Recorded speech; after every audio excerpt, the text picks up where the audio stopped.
top, light it up.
DJ Event Planner will change the way you manage and run your business. Streamline all of your procedures and software into one easy-to-manage system.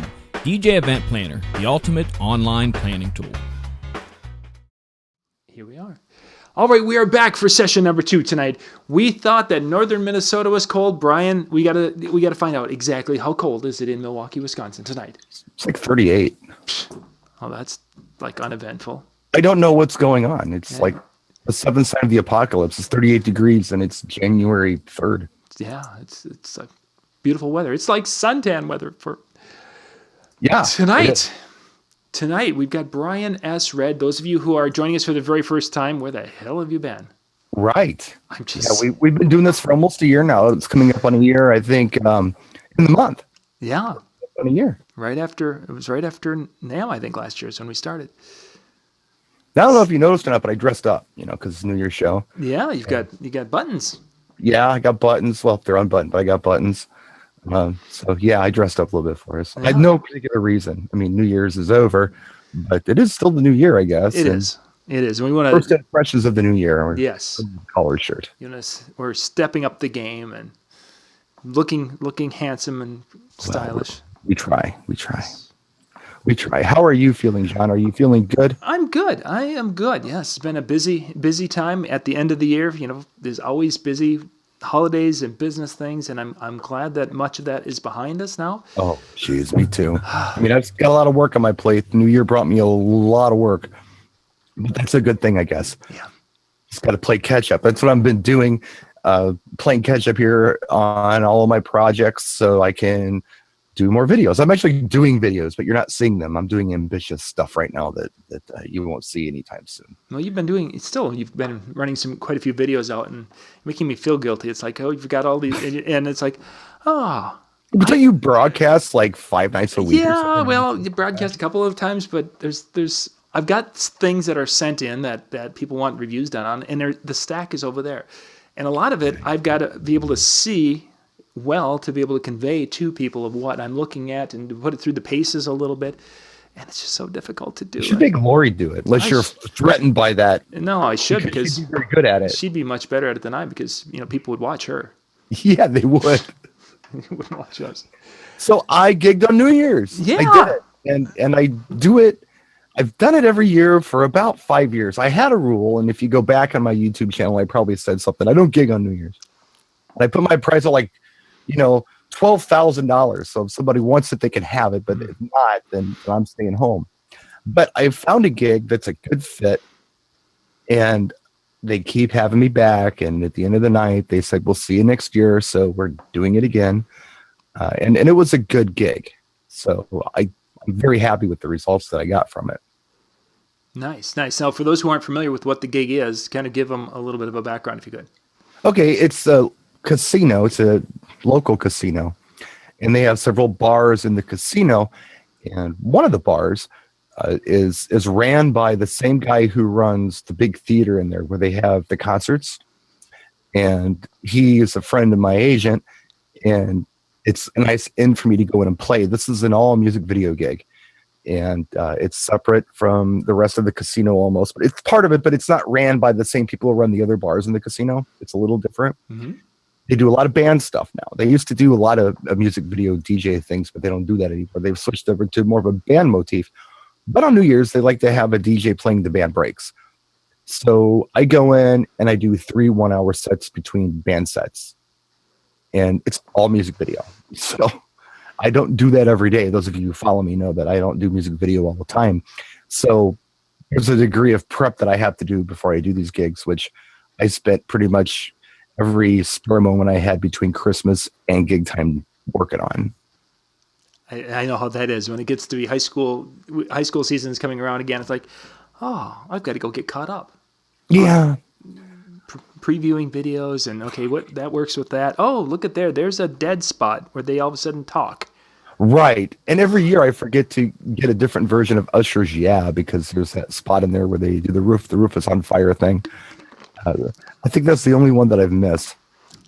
But otherwise, I've pretty much gotten the DJ edits of most of the music videos. And I keep up Promo Only Pool. Their video service is fantastic. For my back catalog stuff, I usually go with Extendamix. It's a service in the U.S. They've been around in the U.K. and Canada for a while, but I use those folks for not only the back cataloging music video, the older stuff, but what they do is they actually put a fresh digitally remastered audio track on top of the music video. Very cool. And they take out all the bad acting and the pauses and stuff. So it's a pretty cool service in that regard. And for those of you who aren't familiar, one of the things with legal music services is that they can sell you, lease you, however you want to call it, audio tracks, but the new ones, but they can only go back 3 years. After 3 years, they cannot get those to DJs. But video tracks are covered under a different licensing. So you can go back and from Promo Only or any of these companies who do music videos, you can legally get the back library tracks in video, and they're completely legal and legit. But right. A music service, it can't sell you the best of 80s. Promo Only can't sell us the best of 80s in the MP3 format, which is kind of weird. I mean, Time Warner can, but the promotional music services can't do that. Yeah. So anyway, just a little tangent sidebar there for you guys. So you did music videos, and yes. How was the turnout? Pretty good. Better than I've had in a long time. Typically, the way my gig goes is that I have the first set is mine, like 8 to 9. It's a throwaway set.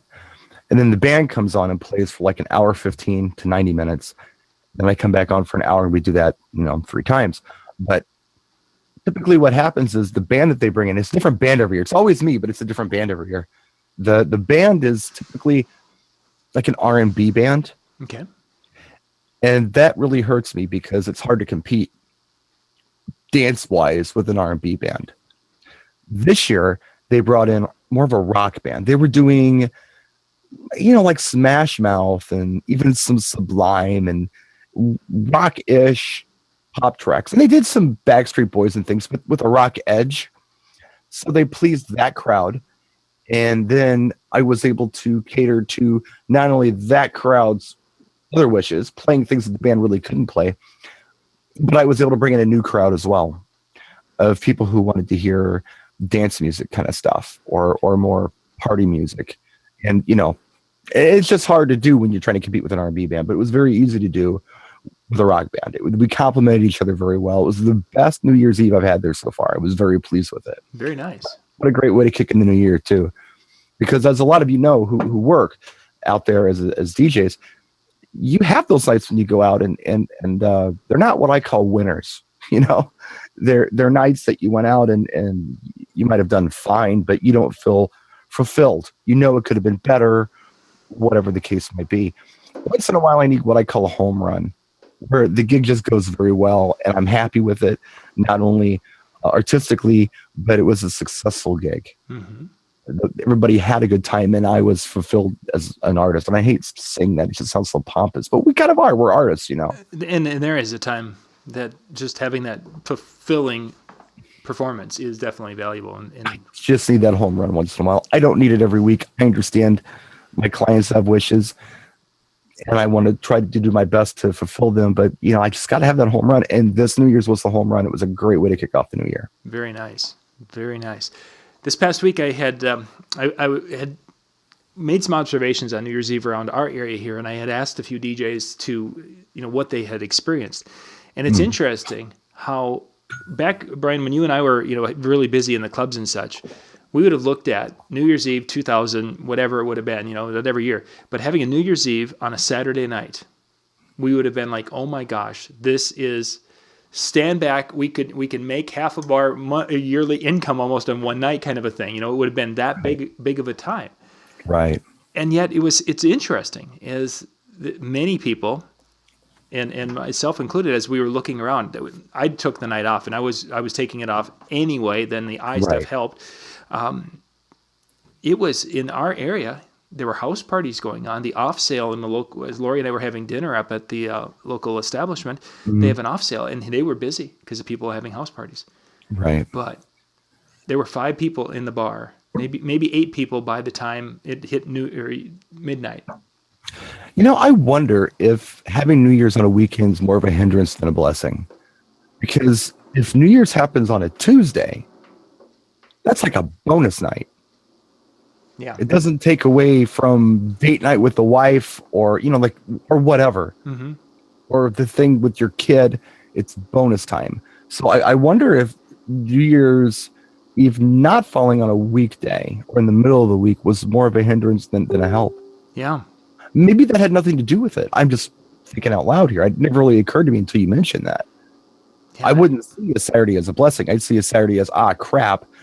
Typically, I could make bank on a Tuesday night or a Wednesday night and then go back and make money on a Saturday as well. But now I can't. I'm stuck on that Saturday for both holidays. For sure. And that's certainly another way. But yeah, I remember we used to be so excited when it was getting to Friday night and Saturday, because we would end up having, our regular contracted events. Plus we would have others. And as I mentioned in a different post, is that there were 12 establishments in our area that typically will have entertainment off and on throughout the year. Right. And one of the 12 had entertainment this year, which is, again, seems so odd, but. Now, I will say the 3 sets that I played at the casino, and somebody had asked earlier if the casino's in Milwaukee. Yes, it is. It's Potawatomi Hotel and Casino. It's like 5 minutes from my house. I hop on the freeway. Well, maybe 10 minutes from my house. I hop on the freeway and I'm there in minutes. It's the freeway entrance ramp is 2 blocks away, and then it exits right at the casino. Oh, very close. But anyway, I had a different crowd for all 3 of my sets because people were hopping around. Okay. Well, they did have a big gala upstairs. They brought in this entertainment company. They're local. I'd never heard of them, but boy, they put on something that you would expect to see in Vegas. It was huge. They had VIP booths. I think they had 30 VIP booths that they sold out of like immediately for like $600 a pop. Tickets for $60 to get in. And I think it was, I don't know if it was a 2,000 or 3,000 capacity party, huge party. Wow. I mean, earth moving sound system, like a concert sound system, concert lighting. It was amazing. But I went up there during one of my breaks, my last break, which was actually I was done at 1:30. But I stuck around till 3 because I was in charge of the graphics that were on the video screens, and I wanted to leave them up, and I don't want to break down when a band's playing. Yeah. So I wait to break down at 3 o'clock. So I got an hour and a half to kill. Blanca and I went upstairs just to see it, and it was dead. And I asked her, how did you do this year? We did really well. Like, really? Because it's not even 2 o'clock and there's no one here. And they're like, well, yeah, it was hot. There was a line up until 11:30 to get into this place, a very long line. And once New Year's happened, they partied for a half hour, 45 minutes, and they left. Wow. So I think people are bar hopping. I think they're going from one place to the next and having as many experiences that night as they can. Interesting. That's just a thought. I mean, back in the old days, we would stay in one place, even when I wasn't working. We'd go out, we'd stay in one place. One, because I was drinking and I wanted to sober up before I left. But if you've got a designated driver or you're Ubering it or you have a limousine or whatever, maybe people are bar hopping now. Maybe that's the culture. And it's not just staying in one place all night. But yeah, if you go back and watch my video, there are very few people that are there for all 3 sets, even 2 sets. If they're there, they were probably family of the band or something. it was a constant rotation. So because of it being a rotation, then did you change your sets up and such? I still changed my sets up, although, and I made this post on Facebook, and one of the most responded posts that I've just thrown up, not even thinking about it, like 300 replies on it. I said, DJs, be honest, how many times did you play 24K Magic last night? I saw that, yeah. Right. I played it 3 times. I did it at the top of each one of my sets. And it didn't matter because I had a different group in each time. And I kind of, now that I look back on it, it was kind of a dirty trick because that song brought the crowd to such an energy level, the band almost didn't stand a chance. Like, what could they have possibly done to top what I had done? Because I built to it. It wasn't, I just didn't just play it. I mean, that's the kind of DJ I am. And one thing I don't do on my YouTube channel or anything else is talk about my DJing much. I talk about equipment I have. I talk about ways that I might do things, but I don't get deep into it. Mm-hmm. Programming and things. The truth is, I kind of rock. So I destroyed it. I destroyed it in 2 of the sets. The first set's a throwaway set. But at the end of that set, it was still hyped. Who was there was hyped and ready to go. Nice. But the last 2 sets, oh my gosh, I just destroyed it. The band didn't stand a chance. It was almost a dirty trick. I should have brought them down a little bit and then let the band bring them up. But I was trying to give the band a gift. Mm-hmm. But each time that the band kicked in, they lost a bunch of people. Oh. You know? And I don't think I lost anybody this time. But I was mindful of that. I don't know. I think it was last year. I came in, it was an R&B band playing, or maybe it was the year before. And they were playing some pretty deep stuff. And I thought, and it was an urban crowd. That's code for black people. So, so, you know, they're doing some deep R&B stuff, you know, some classic stuff. And I'm like, you know what I'm going to do? I'm going to come in with some step-in music, like some cool step-in music. And I didn't read it right. And I lost everybody, and I felt like a fool. I mean, they all just left like the night was over. Oh, geez. So that was a lesson learned. I'm like, you know what? I'm just going to do my thing. I'm going to come in on the strongest track I can.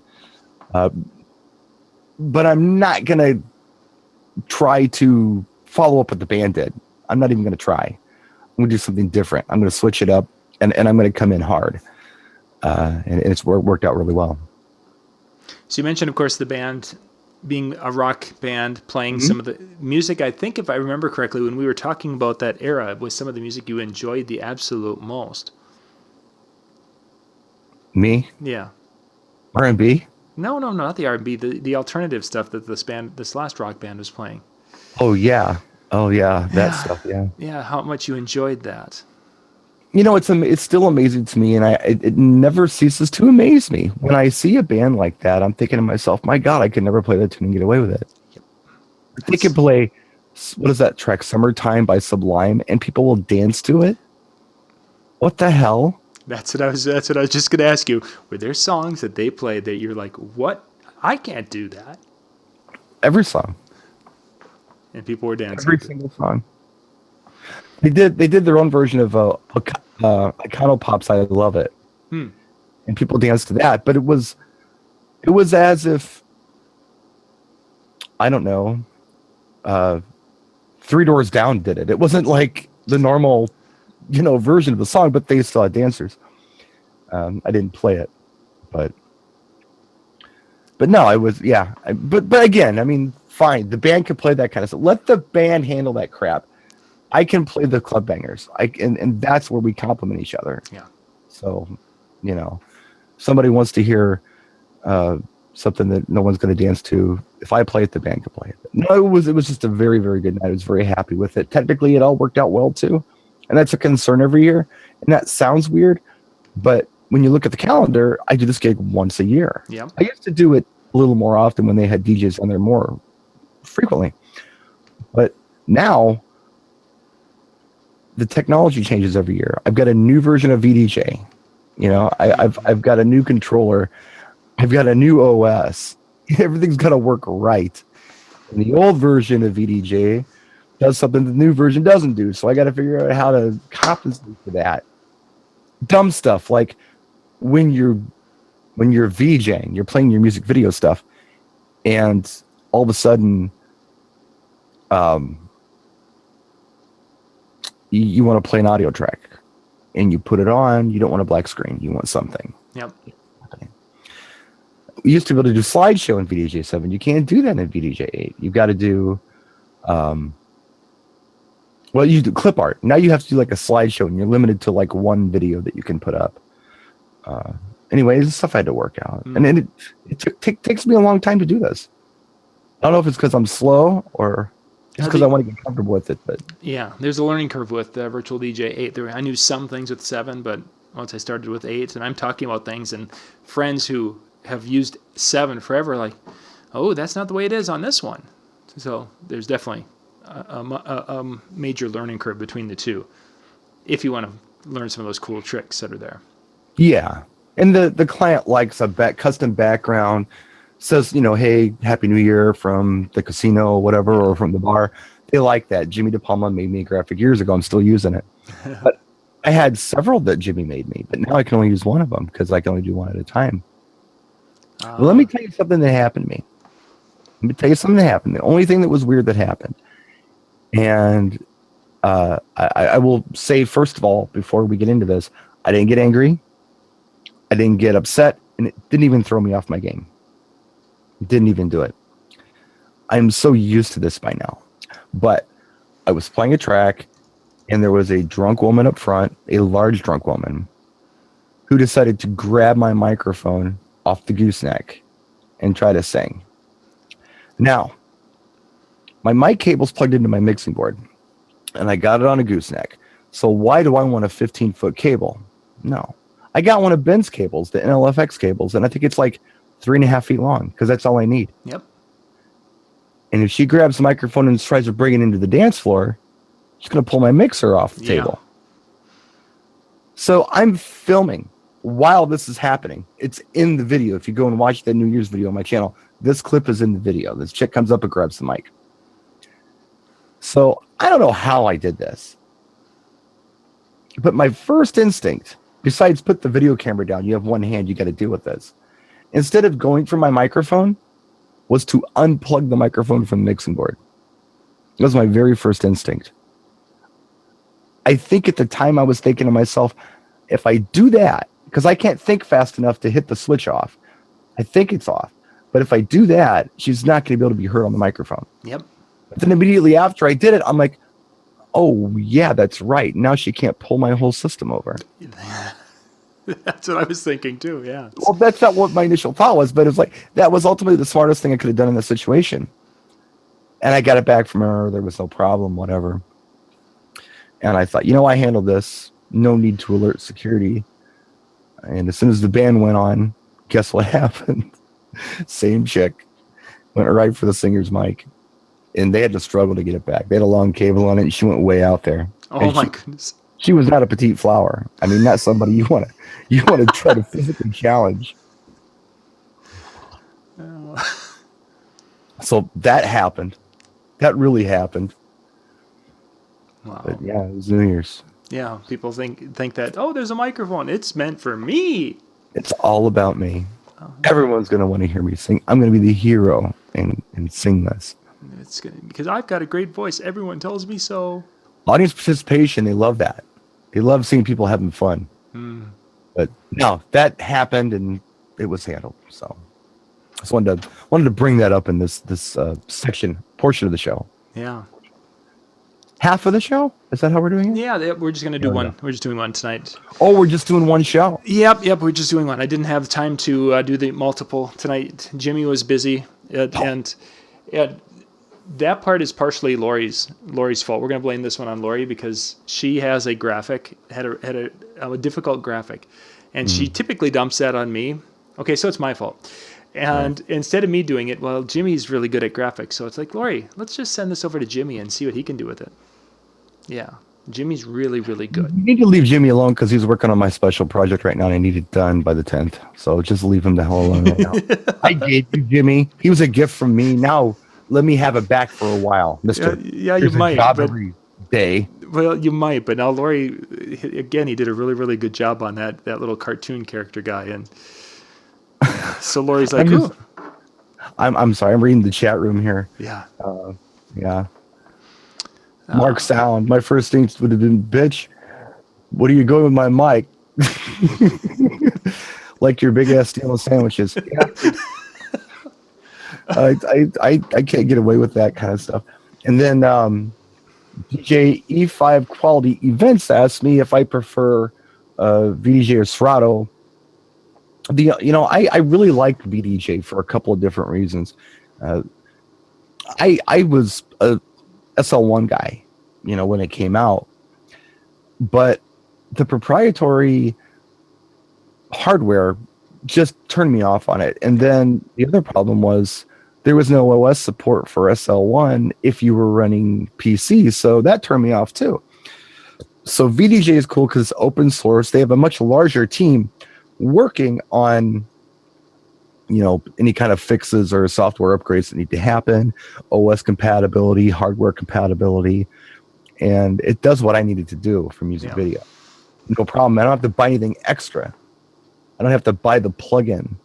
And quite frankly, the people at Serato have never been very nice to me at NAMM, so the people from VDJ are always really nice to me. Very much so. Very nice. And we've seen them wherever. If I need anything, hey, I'm having a problem. I've got 3 guys from VDJ. Hey, BSR, what do you need, man? We got you. Serato, yeah, whatever. I'm sure they're nice New Zealanders, but I never had any luck with them. Mm-hmm. Mike May over at Rain was really cool, but now it's open source. It's Serato DJ. So now I'm a VDJ guy for the music video. Absolutely. I haven't really messed with anything timecode in a long time. I'd love to do it again as far as timecode of vinyl. And I'm sure VDJ works fine. Serato was always the king of that. Yeah. But I haven't done it in a long time. So because it's just become so, I don't know. Every time I get everything set up, my OS changes or something, and it doesn't work right anymore, and just give up after a while. Because it's more for my entertainment anyway. I'm not bringing it on the road. I may someday, though. Who knows? I can still do 3 decks one-handed. I actually can do that. I can hook up 3 decks simultaneously one-handed within about 15 seconds. So I could bring it on the road. Mm-hmm. But the other thing that I thought I would I'm going to just jump in from subject to subject here. The one thing I did want to bring up was that I'm going to make some changes this year. And I wanted to ask you guys what changes you were going to make this year. And these changes are based on a couple different things. They're based on convenience for us, making our life easier, also making our product better, and also serving our clients better. So the changes I'm going to make is I think I'm going to do everything I can to get that new Pioneer DJM 450 in pretty quick. Are you familiar with that piece? Yes, that is a... It's like a little battle mixer. It's a little smaller mixer, but it had some effects in it, doesn't it? It not only the effects are nice, but I don't use a lot of those effects. What I use is the sound card, like the real good solid sound card that's in the machine. And I love the inputs. I love the outputs. And it has doesn't have 100% kills on it and such. Most of the Pioneer stuff does, yeah. Yeah. I'm trying to remember as I think Jay walked me through it, I think. It's going to cut my weight in half. Really? When did Jay walk you through it? I think he did. Maybe he did. Maybe it was one of the other guys. Because that just came out. They were talking about it. That sucker just came out. I'm not. I've been seeing so many things flow back and forth. Maybe I was talking to MJ about it then. Maybe. I don't know, but it's out, and I'm getting aggressive about getting one because it's going to lighten my load significantly, and it's going to sound just as good as my big 850 club mixer that I'm lugging around one-handed. So that's one big change I'm going to make. It's going to lighten my load and make my life easier. And my DJM 850 is 5 now. And not that there's a thing wrong with it, but it's 5. Yeah. How confident can I really be in a 5-year-old piece of electronics I'm bringing out every week? Probably more than confident. Probably run the damn thing for 20 years. Yeah. That's just me. That's where I'm at. And I think it's time to try something else. It comes with Record Box, the full version of it too, so that's cool. That's one thing I'm going to do. The other thing I'm going to do is add, and this is a first for me, I'm going to add an array system to my arsenal. Oh, interesting. A small array, not a big array, a small array. And I'm going with the FTP. What's my stroke here? FBT. Virtus CLS 1000 compact 12-inch woofer. The little array is inside of it, and it's all like one piece. The poles are included and everything. The thing sounds fantastic. I did a demo of it over at FBT in Italy. Not even a month and a half ago. Yeah. November 30th was the day I did it, so like a month ago. And you said it all goes together. The top goes into the sub. The top goes into the sub, and it clicks in. It's like a little button that it clicks in, so it can't fall out. There's a bag with poles in it that goes in too. So you put your poles in this like compartment in the back of the subwoofer. Then you take the little top array piece, and it clicks into the back, so there's no danger of it falling out. And the whole thing weighs like, I think it weighs like 53 pounds. It's not bad. And how is that now, setting that system up? Obviously, in your situation, you have to be aware, or setting things up one-handed is what happens. It's going to take some practice. It will take some practice. The top only weighs 7 pounds, so that's not a big deal to grab it and put it up there. It goes on it's a clip that it goes onto though. It's like, I don't know how to explain. It's got like 4 little prongs on it. You stick it in, it goes click, and it's there. Then you have this little release thing you have to pull to undo it. I worked it out once where I could do it, but I want to play around with it a little bit. Maybe I'll come up with something a little different for myself. Not, everybody else is going to be fine with this, but for me, maybe I'll come up with something a little different to do that. But it's a cool system. Mm-hmm. It sounds great, and boy, I'm thinking 300. I mean, and some people think I'm being optimistic with that. I think that's pretty fair. It's pretty fair. Yeah, because it's an array, and an array, like if you're using a traditional type speaker, it's very directional. Yep. An array spreads out wider. So even if you don't have the SPL you had with the directional speaker, it's a wider spread, so it covers more area, so you don't have to turn it up as loud. So I'm looking forward to that. And the other thing I want to do this year, and I'm going to do it, and every once in a while I keep telling myself I'm going to do it. John, I'm sure you have done this. We may have even talked about it at one time. I hate my table height. I hate it. And you're taller than I am. Yeah. What are you, 6'2"? Yeah. How do you manage that? What do you do for a table height? I have got a table that will go up to 36 inches. Okay. That I think I don't remember if I bought it at Sam's Club, what have you. Because most tables will only get up to 30 inches, and that extra 6 inches is a lot. And then having a coffin that sits on top of that, then it gets it up to a working height with. You're at 40 at that point, aren't you? Yeah, getting up there, probably about 38 and such. So the controller's at about that height, and then the laptop on some kind of a stand, which is one of the coffins that I'm using has a big sliding tray, and it's close. It's just a little bit lower than I would like it to be. It's like another 3 inches higher would be excellent. So I found that if I put a little bit of a prop behind the laptop to kind of put that laptop up a little bit, right, perfect. Makes it a lot easier.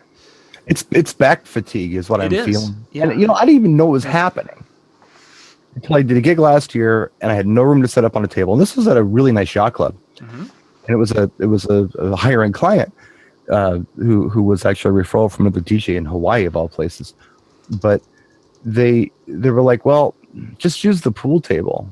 And I'm like, I don't use a pool table. Like, no, we're gonna put a cover on it, and it's gonna be level, and then we're gonna drape it, so it's not gonna look like a pool table, but we can't move the pool table. You might as well use it. And it was an amazing height. I mean, it was like, wow. This is really nice. I was right at my work. It felt good. No pain. Standing up nice and straight. It had a better night because of it. Interesting.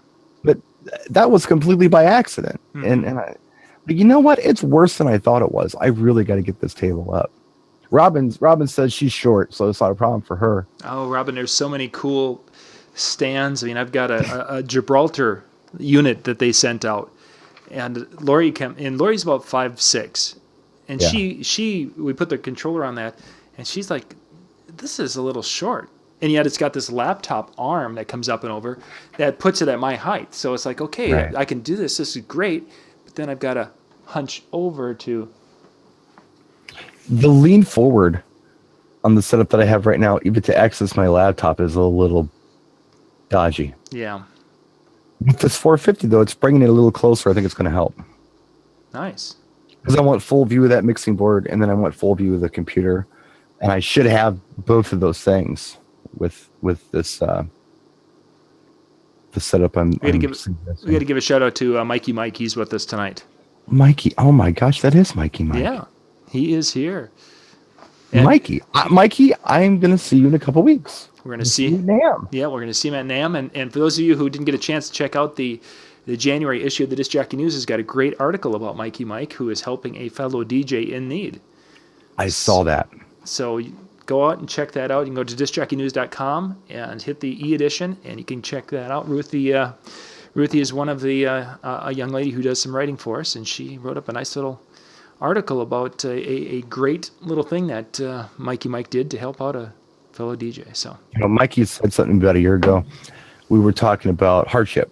yeah, And, he was asking about, the things that I went through, right after I had my stroke and the things I may need some help with. And there's something that you hear people say all the time that Mikey pointed out. And I thought this was just brilliant. And I'm taking this with me. This is something I'm remembering.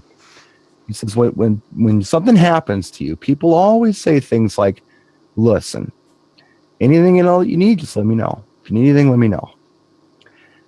People like Mikey and myself are not going to let you know. We're not going to bother you. So nothing is ever going to happen. I'm not suggesting that when people say, if you need anything, let me know, they're not sincere. I'm just saying that the person in need isn't going to particularly reach out. yeah, yeah, So my motto is this. If I have a friend in need, this is what I'm going to do. I'm going to show up and I'm going to say, what do you want me to do first? yeah. And that's who Mikey is. And he learned from some experiences that he's had in the past. He saw somebody in need and he's like, you know what? I could call him and say, hey, can I help you? Or I can just literally show up and say, hey, I'm here to help.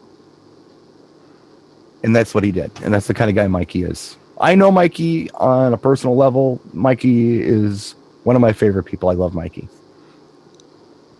Brian, someone just threw out, not to change the topic, Mikey, we need to talk to him at NAM. We need to set up a Tuesday and have him come in and be on the show. I think that'd be fun. Mikey's fun on camera. Yeah, I think we got to do that. That would be a fun night. Because there's two Mikeys. You know that, right? Yep. There's two Mikeys. There's hey, and there's Mikey. There's two Mikeys. I love them both. But there are definitely two Mikeys. Yeah, well, we get both of them. We get hey, Mikey. No matter what. We get the hey, Mikey, and then after a little bit, then it would. Off camera. Yeah. Off camera, over a couple of beers or over a meal, you'll get Mikey. Both beautiful people, though. Somebody just brought up doing a contest for NAM. Yeah, what kind of contest is that? I wonder if we should do a selfie. We could do a selfie contest for NAM. Let's put some thought into that.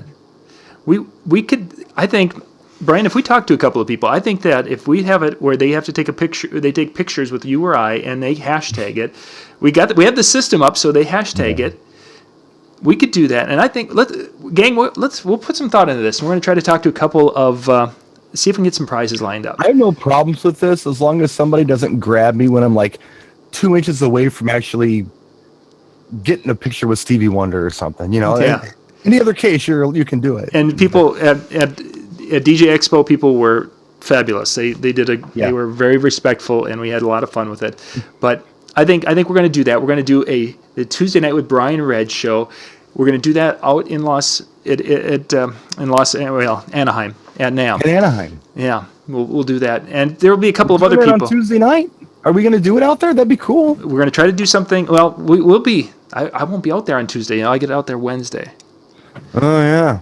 We'll talk about that. We'll figure that part out. But next week we will announce what we will be doing. We'll put something together for you guys. I think that's a great idea, and maybe we could even get Ben involved because he's been working with us on Tuesday. We should do Ben as well. Yeah, Ben. Get a selfie with Ben. Yeah. So we'll put some thought into this, and we'll get that off Ben air. loves doing selfies with people. He's Or he's ussies, fun. I think they call them ussies, don't they? I'm so not into the pop culture. Now, It could be. We go with selfies.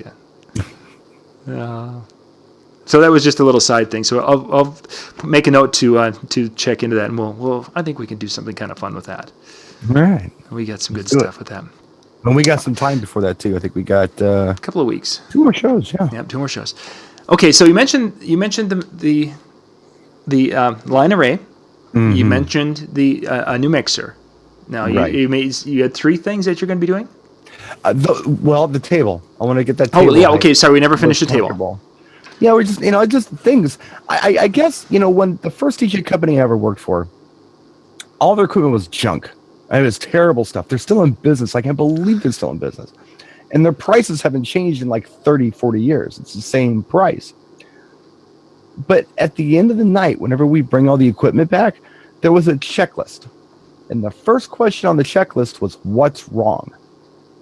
Because there was always something broken, But I got to thinking about it. It's like, if I had a checklist like that, when I came off of every gig, I would be able to say what I didn't like about what I was doing, what could be made easier, what should I start examining and trying to address. And these are some of the things. Lighten up the mixer case, get that table height up a little bit. The array system is just something I ran into. It's something I'm going to try. It's not for every gig, and it's not for every DJ, but it's there. Those are the main things that I want to examine, really. And in examining those, and once I get everything set up the way I want it set up, the speakers, the mixing board, then I can start examining how I'm going to arrange my lighting rig and my scrim dressings and things around all of this. It's kind of a step-by-step process, and by the end we'll see what we come up with, But I got to have it all in front of me before I know how it all is going to come together and such. I think that 450 is going to require a custom case too. I've got some ideas on that because I want to incorporate a wireless mic receiver in there. Nice. And a DBX Go Rack. Which you did use that to make your little sound system for your is it your brother-in-law? Or My brother. Brother. Okay. My real biological brother. I got one real brother. That's not a brother from another technique other than we have the same mom and dad. And it's for him. But I haven't seen him yet. He's been busy. But it's sitting here waiting for him. He lives out of state. So when he comes, we're going to put that together for him. Yeah. But cool. Yeah, those are just some of the things, and the other thing I might do, I have those big events a couple times a year, the big ones. And I'm not talking about 500 people. I'm talking about thousands, 1,000 plus, maybe several thousand people. Right. I get a couple of those a year. And every time I do it, I outsource the sound system for it. Maybe this year I'll go ahead and I'll get my own sound system to handle those jobs. Maybe I'll do that. It's not something I need every day, but when I need it, I need it. And it'll last me for several years and should pay for itself. But that's another thing I'm going to look at doing. But yeah, it's looking at the technology. And this is what I call applied science, It's fine to have the technology out there. It's fine to have the light out there, or the mixing board, or the computer, or the software, or whatever. It's another thing to take these things and apply it properly. Yeah. Applied science. It's like Mr. Fox in the first, in those last Batman films. Morgan Freeman played him. He was the guy who was in charge of applied science when they first did the first movie. Then he got to be the head of Wayne Corp after that. But he was the guy that took this technology. Oh yeah, this was designed to build bridges after a war, but we're going to turn it into something called the Batmobile for you. That's applied science. This is what we need to be doing as DJs, looking at all this technology. It's one thing to see it and go, oh, hey, that. And Mike is a genius at this. We got him in the room. Mike is Mr. Fox applied science on this stuff. That he is. And he just left, I think. Yeah, he's probably headed out to do whatever Mikey does. Go save the world. One. Yep. Because when you're a rocket scientist, he is. He's literally a rocket scientist who comes and hangs with us. Well, it's not rocket science. It's not like he's a rocket scientist or anything. Well, actually, Yeah, he he is. is. Yeah, he is. We have a rocket scientist amongst us. I've ran into like one doctor, like medical doctor. I mean, there are people with PhDs, but one doctor, and not Dr. Drax. It doesn't count. Yeah. It's not a real doctor. Like one medical doctor I've ran into, like a general practitioner, who is also a DJ, Puerto Rican guy, who's practicing in Puerto Rico. Other than that, no. We got a pretty weird crew of folks on board with us in this community, though. I've over the years I've run into a couple of doctors who, I did a little DJing in college and I went out Right. and I've heard that, but I've never run into anyone in the medical or what have you profession. Mm-hmm. It's like, Well, there are nurses who do it. yeah.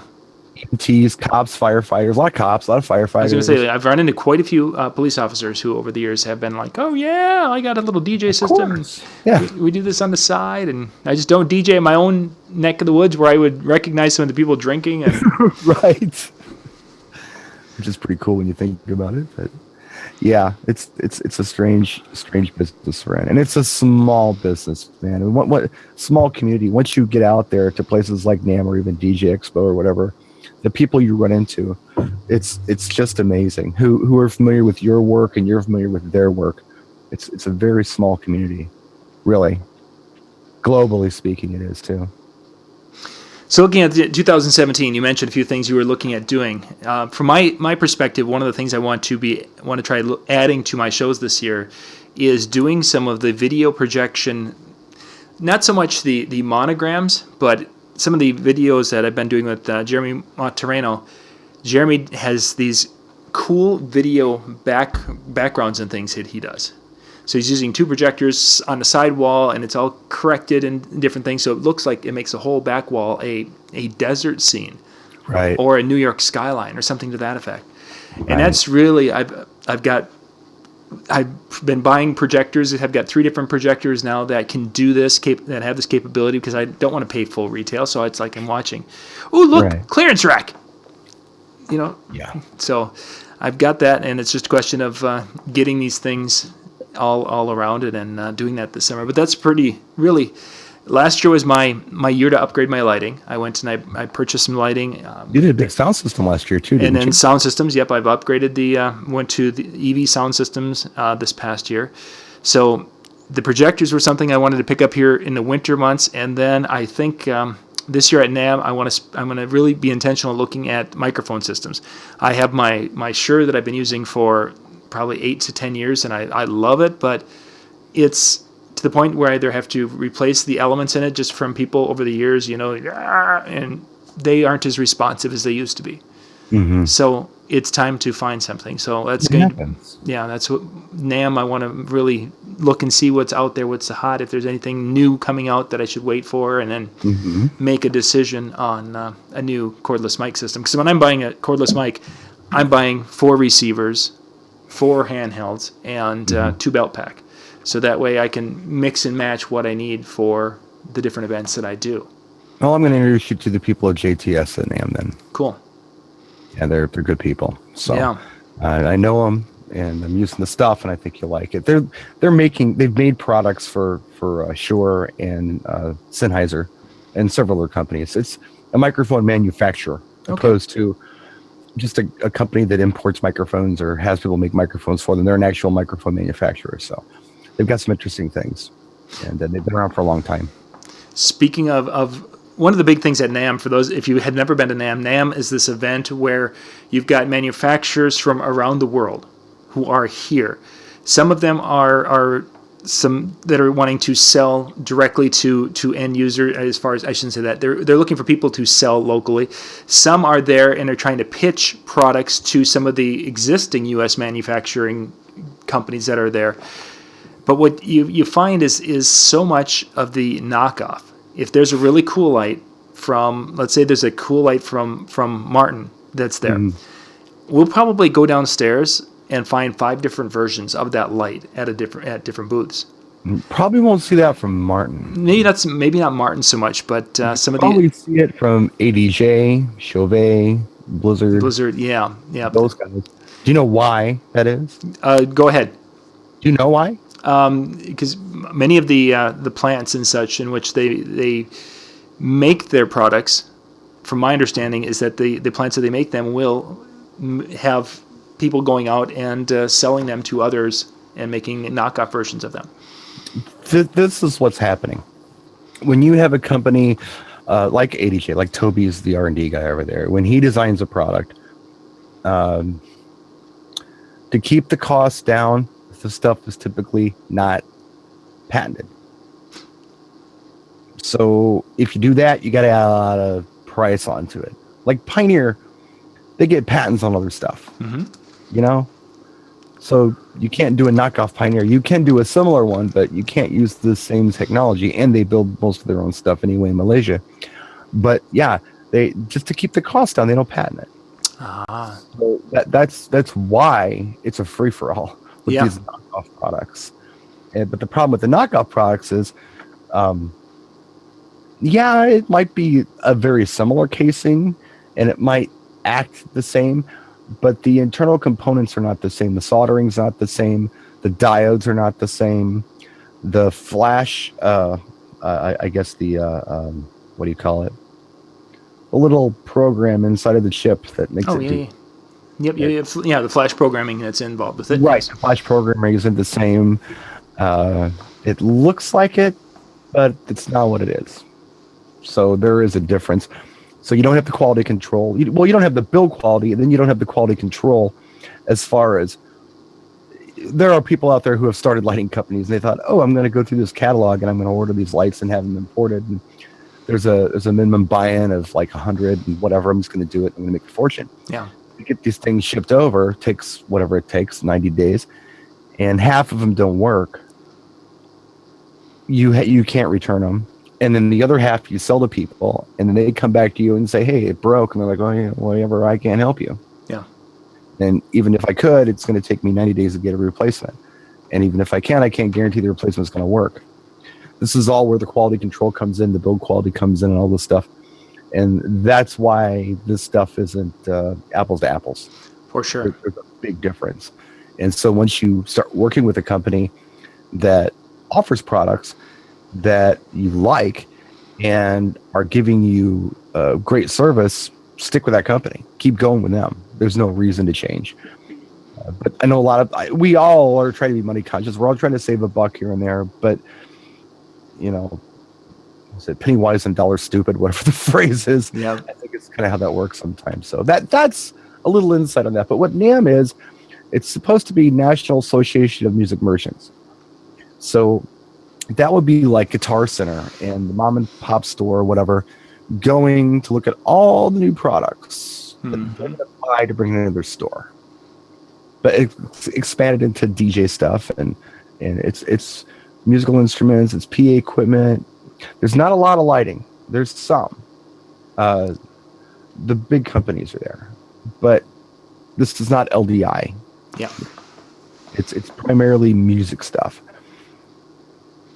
It's pretty cool. And then, like John said, you also get those offshore manufacturers coming in trying to find clients to buy their things too. You do get some of that. And some of the stuff is so cheesy too. It's like stuff that you expect to see your kid walking out of the 4th of July celebration with, or Disneyland, like they bought it from somebody pushing a cart. And it's flashy, it's so chintzy. And that's where I was headed with this. If you guys have had it, because of the weekend handyman, I spend time going to Lowe's website and Home Depot's website. And the other day, Home Depot had those little standalone sound systems that have the red and the LEDs in the speakers, and it's basically like a portable party machine. Home Depot has been pushing those things. It is like, oh my gosh, those are the things that we saw in the basement at NAM. And the basement. Yeah, in the basement at NAM, and we were laughing about them on the show, and there they are at Home Depot. So Home Depot bought a bunch of them. Oh yeah, they must have gotten such a great deal on them that so. Okay, we'll take them. Yeah, 100% profit. Or no, a lot more than that. Jeez. Yeah, I'm sure. 1,000% profit on There's this. got to be, but anyway, just when you're talking, we're talking about gear and yeah. But you get at a certain price point where it's like, okay, if it breaks, we don't care. We're just going to give you another one because we paid $3 a piece for them, and we're selling them for $39.95 or whatever the case might be. Yeah. But yeah, it's a strange business. But yeah, I mean, for consumer electronics, that's fine. Whatever, who cares? But for what we're doing, I just have a lot higher standards because I don't need to be at a gig and have stuff break on me. For sure. I don't want to be able to hang on to stuff for a while. I don't want to have to replace it every couple of years, unless I choose to replace it every couple of years. I don't want it to be a mandatory thing that I do. I don't want it to die at a gig when I'm counting on it. It's like I'd rather just phase it out than, well, I have no lights tonight. Well, sorry, ladies and gentlemen. We're going to leave the big ugly lights on. Yeah, those are fluorescents in the ceiling. Yay, rah, rah. Yeah. Yeah. I mean, stuff happens. Don't get me wrong. You know, everything, nothing's 100% for sure going to happen for you out of the box. Mm-hmm. You could order one of the nicest products in the world, and it's not 100% going to work out for you. But most of the time, if you do some research, and you know the odds are, and you buy smart, the odds are that you're going to have something that's going to be good for you. It's going to work well for you. And I'm just not a price shopper anymore. Yeah, I know what you mean. I can't be. There's value, and there's actual cost, and they're different things. It's more valuable to me to have something that works, that costs 3 times as much, than something that isn't as valuable. You know, that's costs less but isn't particularly gonna be reliable. And I need reliability on my gigs. I can't have anything breaking down. Computers, lighting, sound, nothing. If it does, I need a backup. Yeah, and that's another show. Yeah, for sure. For sure.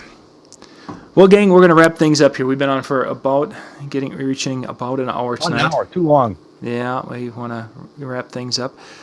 Next week we'll be back talking. We've got a few things. We'll come back and figure out what we're going to do with NAMM. Hubcap, you mentioned the selfie thing from DJ Expo. There's I got a couple of things that we didn't get shipped out yet for the DJ Expo selfie thing.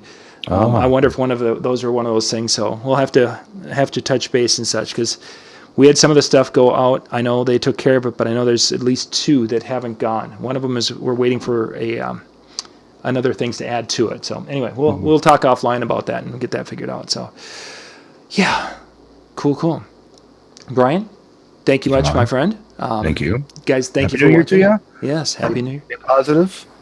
That we will do. That will we do, and we'll be back again next Monday with our regular shows. Tuesday with our regular shows. We'll catch you guys then. Have a good evening. Good night. Thanks for watching.